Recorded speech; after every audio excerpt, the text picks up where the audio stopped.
Hey everybody, Chief Meteorologist Brad Panovich here. We've got a heat wave building this weekend, and that same heat wave is going to deter two potentially tropical systems which could develop subtropical. I'll talk a little bit about it, but there's two entities in the Atlantic we're keeping an eye on, but neither of them are going to have any impact on us. The drought is going to be a big part of our future. So here's the wider view, and I love this loop because it really tells you a lot about what's going on in the atmosphere. You can see down in the Gulf of Mexico, we've got one disturbed area of weather. That's Invest 91. And then off the East Coast, this is basically over there towards Bermuda. This is 90L. This is Invest 90. So two separate systems. And then look what's going on over the Carolinas. A giant dome of high pressure is just parked right on top of us. This big ridge of high pressure spinning clockwise in the mid and upper levels is a giant mountain of air. It's like a force field. It's going to keep anything from coming our way. In fact, it's going to bake us under some heat. So let me quickly show you these two systems. We'll turn on the formation potential here of these two systems. Here's 90L it's called. And again, this could be subtropical or tropical. This probably has the best chance of getting a name. It would be Anna. Again, the impact would be next to zero for us, except for maybe some swells and rip currents on the coast. You could see the model guidance has it basically doing a little loop-to-loop here, forming, and then moving out to sea like this. It cannot come west because of this big mountain of air that's sitting over us. The other systems in the Gulf of Mexico, now this will have an impact on the U.S. in the form of rain because all this moisture is heading towards Texas. You could see all the model spaghetti plots taking it towards the Houston area. So very wet weather expected here on the Gulf Coast. Big rainmaker for that part of the country. So why isn't that heading our way? Well, this big ridge of monster high pressure is sitting on top of us. Let me show you the model upper air charts because this tells you a lot. This is up at 500 millibars, which we refer to as the mid-levels of the atmosphere. So you're talking about 15,000 feet up. This ridge of high pressure right here, you see this mountain of air, everything has to be steered around it. Notice the rain going around this side. Anything over here would do this and move this direction. So this thing right here is just a giant wall that's blocking anything from coming our way. In fact, what's happening underneath this ridge of high pressure is the air is sinking and it's causing the air to heat up and get hotter. So, temperatures right now under this, I'm recording this at like 10 o'clock in the morning, are already in the 70s, even mid to upper 70s, but the dew points are only in the 50s. So I guess the good news about this heat wave, it's going to be hot, but it's relatively going to be a dry heat, at least going into the weekend. And then next week, we should start to see some of the humidity head our way. But this big ridge of high pressure is going to bake us, keep us dry, and keep any of these tropical entities from heading our way. So those things are not going to be a player in our future at all. In fact, if you take a look at the upper levels, this is that upper level chart, watch this big ridge build over us. So this is going into the weekend. And so you see this red kind of centered over Tennessee and Kentucky.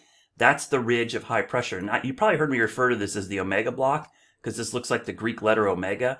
Low pressure here, high pressure here. So what happens with any storm systems, they go like this and go up and around. This system in the Gulf would do this. This thing's going to meander and get kicked off. I mean, when we say ridge, the reason we say ridge of high pressure, it's like a mountain ridge. This thing shoots up into the atmosphere like a giant mountain. And just like water going around a giant boulder in a stream, any storm systems in the jet stream or the weather are going to go around us. And you can see how that ridge just sits over the middle of the country through the weekend into early next week. It just kind of parks. And then we go through the middle of next week. The ridge breaks down a little bit. It starts to flatten a little bit. And then we go towards the end of the week. It flattens enough that we'll probably at least get thunderstorms. So if we're going to see some storm chances, I think it's late next week going into Memorial Day weekend. As the ridge kind of flattens out a little bit. And that's a little better pattern for scattered thunderstorms at the very least going into Memorial Day weekend. So this is next Thursday into Friday. So it stays warm, not as warm as it is going to be early in the week, but the potential is there that at least we'll get some scattered storms going into Memorial Day weekend. But look at that ridge kind of parking over the southeastern part of the country. So that's a pattern to keep a close eye on.